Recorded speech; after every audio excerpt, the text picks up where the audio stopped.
Now, I know some people might say $100,000 is not realistic where I live. And you're right, $100,000 in the United States are not the same as in Russia, Egypt, Colombia, Europe, or anywhere in the world. In your country, it might be 80,000 euros or 3 million rubles or 1.5 million Egyptian pounds. It depends on the cost of living. The goal isn't to chase a specific currency amount. It's to build a financial momentum, that stage where compounding and discipline take over. Let's say right now you're totally broke. You work hard, you save $500 a month, that's $6,000 a year. After a full year, it feels like you barely made any progress, right? That's normal. Everyone feels that way in the beginning. But if you keep investing your money in something that grows about 10% a year, like stock market usually does, you will start seeing something powerful happen. Compound interest. But next year, you're not only earning on your $6,000, you're also earning on that $600 you made before. That's your money starting to make more money. At the start, it's painfully slow, as if you're pushing a heavy car to the top of a mountain. The first few feet take all your strength. That's the first $10,000, then $20,000, then $50,000. But once you hit the $100,000, that's the top of the mountain.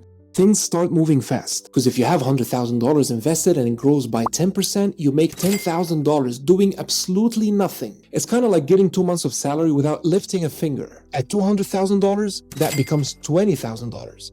At $500,000, it's $50,000. That's why people say that the first $100,000 is the hardest, because that's when you're still pushing the snowball uphill. After that, the snowball starts rolling on its own.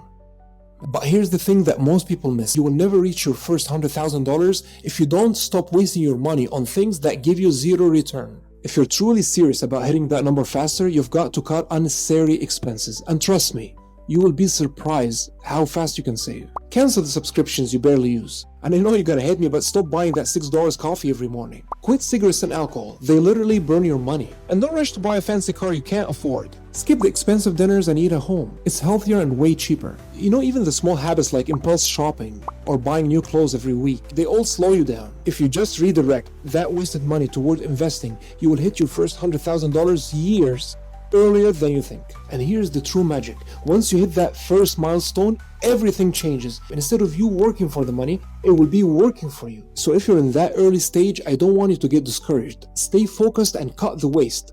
Keep investing. And I totally understand how you feel. In the beginning, it feels painfully, extremely slow, but try to remember, always keep in mind that you're building a momentum that eventually will explode onward. And I got a question for you. What is the biggest expense you think you could cut today to speed up your journey towards your first $100,000?